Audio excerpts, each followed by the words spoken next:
Hello student. Today we will discuss detailed block diagram of MTI radar, pulse Doppler radar as well as delay line canceller. This is the block diagram of MTI radar. In this MTI radar, we have a transmitter section as well as receiver section. And in the transmitter section, two oscillator is required. That is stable local oscillator and coherent oscillator. Generally, Uh, stable local oscillator have low frequency in comparison to coherent oscillator, and this two oscillator is mixed and generate number of harmonics, and this number of harmonics is connected to power amplifier, and output of power amplifier is according to the pulse modulator. So if the pulse modulator have some pulse repetition frequency and pulse repetition time, so when pulse is getting on, the output of the power amplifier is some frequency according to the output of mixer. And if this pulse uh, pulse modulator have is off, so the output of power amplifier is zero. So this frequency is transmitted through this antenna parabolic reflector, and it will intercept the target and received. If target is moving, then we can found a FT, that is drift frequency, and if target is fixed, then we have only F1 plus FC. So this, sorry, FL plus FC. So this FL plus FC will get by the receiver. This FL plus FC is getting by the receiver because this target is not moving. And if target is moving, then we have Fl plus Fc plus minus Ft. Plus minus Ft means target is moving outward or inward. So the output of this mixer is Fc plus minus Ft, because this Fl is subtracted by this output of duplexer, and output of the phase detector is just differences of the output of IF amplifier as well as coherent oscillator. So output is Ft, and this Ft is connected to delay line canceller. So a transmitter which consists of a stable local power oscillator followed by power amplifier is sometimes called as MOPA, that is master oscillator power amplifier. So this master oscillator power amplifier can be formed from the reflex klystron as or magneton oscillator.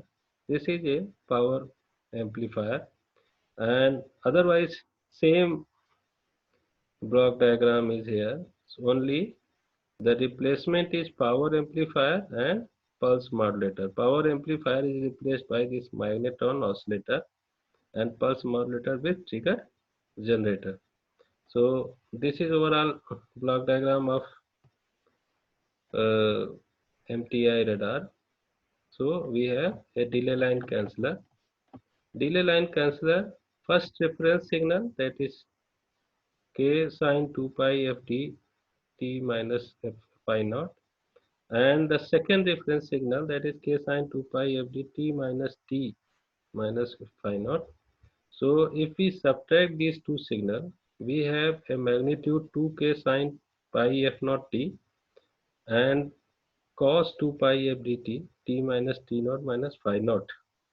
So this is the magnitude we can find by subtracting these two reference signal. This is first reference signal that is transmitted, and this is a second reference signal that is received. So by subtracting these two, we can get this magnitude. है So here, this is a frequency response of single delay line canceller. In this frequency response, we have a blind speed. यहाँ ठीक है, amplitude versus frequency. तो यहाँ पर amplitude क्या है, zero. तो अगर ये जीरो है तो इसका मतलब क्या हुआ, यहाँ पर आपको फ्रीक्वेंसी, यहाँ पर आपको टारगेट नहीं दिखेगा। तो क्या करना है, यहाँ पर अगर आपको टारगेट नहीं दिखता है तो या तो दो डिले लाइन कैंसलर या तीन डिले लाइन कैंसलर का यूज करें, अदरवाइज फ्रीक्वेंसी एफ टी न होने दें। मतलब ये जो फ्रीक्वेंसी 1/t 2/t, ये फ्रीक्वेंसी न हो, तो ऐसा पॉसिबल नहीं है क्योंकि टारगेट अननोन है। तो what is this blind speed, ये इम्पोर्टेंट क्वेश्चन है, ये अक्सर कर आता है। तो ब्लाइंड स्पीड क्या है, the response of single delay line cursor will be zero when ever the argument pi F D T in the amplitude factor is 0 pi 2 pi something this. So fd equal to n by t, that is nfp, or this blind speed is n lambda by 2t, that is n lambda fp by 2। इसके questions problems भी आते हैं, उसके problems भी हम लोग करेंगे क्योंकि ये इम्पोर्टेंट है। तो यहाँ V N is the blind speed, so blind speed is N lambda F P by two. ये इम्पोर्टेंट है, इसको याद रखिएगा। तो blind speed are one of the limitation of pulse M T I radar, so which do not occur with CW radar, and they are present in pulse radar because Doppler is measured by discrete samples at the PRF rather than continuously. Okay, so this is a blind speed। अब बात ये आती है कि blind speed remove कैसे करें। तो चूंकि यहाँ पर आ रही है, तो अगर एक डिले लाइन कैंसलर और ले लें जिसका फ्रीक्वेंसी रिस्पांस कुछ इस तरीके का हो और इन दोनों को सीरीज में कनेक्ट कर दें, तो क्या होगा, इसको हम लोग रिमूव कर सकते हैं। तो डबल कैंसलेशन कैसे करते हैं, हम लोग एक डिले लाइन तरीके का लेंगे, इनपुट जो आपका रेफरेंस है, जो पहले मिल रहा है जो उसके बाद मिल रहा है, इन दोनों को समेशन किया तो ये फर्स्ट डिले लाइन हुआ, उसके बाद सेकेंड डिले लाइन। अब इन दोनों डिले लाइन को एक साथ कनेक्ट कर लिया, इस तरीके से भी कनेक्ट कर सकते हैं, है ना, थ्री पल्स कैंसलर के थ्रू। तो जितना ज़्यादा नंबर आप डिले लाइन लेंगे उतना ही इम्प्रूवमेंट मिलेगा। तो यहाँ पर देखिए, ये डबल लाइन लेने के लिए यहाँ पर ये डबल लाइन लिया, ये सिंगल कैंसिलेशन हो गया and this is double cancellation. तो डबल कैंसिलेशन करते हैं तो हमें ब्लाइंड स्पीड रिमूव हो जाती है, काफ़ी कम हो जाती है। सो instead of using two separate radars we can add double delay line canceller। Okay, तो देखिए यहाँ पर दो डिले लाइन कैंसलर इस तरीके से दो लोगों ने फ्रीक्वेंसी रिस्पांस लिया। अब इन दोनों को जब ऐड करेंगे, देखिए ये 1/T2 ये यहाँ पे आ रहा है, तो ये इसका जो फ्रीक्वेंसी रिस्पांस है कुछ इस तरीके का होगा और यहाँ पर कहीं भी ब्लाइंड स्पीड नहीं मिल रही है ना, यहाँ पर कहीं भी ब्लाइंड टारगेट नहीं दिखेगा। तो यहाँ से इस तरीके से हम लोग ब्लाइंड स्पीड कैलकुलेट कर सकते हैं। अगर नंबर ऑफ डिले लाइन और इंक्रीज करेंगे तो हमें कुछ इस तरीके का फ्रीक्वेंसी रिस्पांस मिल जाता है ना, this is a 5 pulse stagger. तो इस तरीके से हम लोग अपने ब्लाइंड स्पीड रिमूव कर सकते हैं। तो this is a MTI radar using range gates and filters, the various types of filters, these are the limitation. आप आसानी से पढ़ सकते हैं, बुक नोट्स आपको दी गई है, तो वहाँ से आप इसकी लिमिटेशंस, एडवांटेज, डिसएडवांटेज, ये सारी चीज़ें पढ़ सकते हैं। और एक पॉइंट यहाँ पर दिया है, pulse Doppler radar versus MTI. ये इम्पोर्टेंट क्वेश्चन है, ये अक्सर आता है और इतने में ही दिया है। A pulse radar that extracts Doppler frequency shift for the purpose of detecting moving target in presence of clutter। Clutter means fixed target, है ना। In presence of clutter is either MTI radar or pulse Doppler radar। So the distinction between them is based on the fact that in the sampled measurement system like pulse radar, ambiguity arises in measuring both the Doppler frequency and the range। तो यहाँ पर MTI usually refers to, हम लोगों ने पहले बात की थी कि MTI क्या है। MTI के थ्रू हम लोग वेलोसिटी कवर कर सकते हैं, जो कि पल्स डॉपलर रडार के थ्रू हम लोग रेंज अच्छी तरीके से कवर कर सकते हैं, क्योंकि यहाँ पर पल्स रिपीटेशन फ्रीक्वेंसी आपकी बढ़ जाती है। यहाँ पल्स रिपीटेशन फ्रीक्वेंसी को काफ़ी हम लोग कम रखते हैं। Pulse repetition frequency is chosen low enough to avoid ambiguity in range।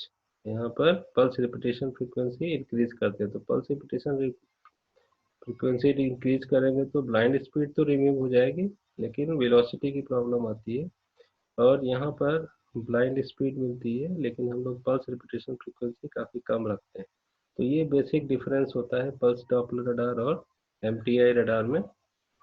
और कुछ प्रॉब्लम्स प्रीवियस ईयर के हैं, इसको आप लोग कोशिश करिए कि इसमें जो भी ऊपर थ्योरी दी है उसके अकॉर्डिंग इसको सॉल्व कर लीजिए या राइट डाउन कर लीजिए, प्रैक्टिस कर लीजिए। कुछ प्रॉब्लम भी दिया है, जैसे MTI radar operates at frequency of 6 GHz with VPR, तो calculate the lowest blind speed. ये बहुत छोटी छोटी प्रॉब्लम्स है लेकिन इम्पोर्टेंट है। और आपका फार्मूला दिया है n/fp/2, तो वहाँ से आप इसको कैलकुलेट कर सकते हैं। उसी तरीके से calculate the blind speed of radar with following specification, wavelength दी है और PRF दी है, तो आप ब्लाइंड स्पीड कैलकुलेट कर लेंगे, है ना। तो ये कुछ प्रॉब्लम्स हैं जिनके थ्रू आप ब्लाइंड स्पीड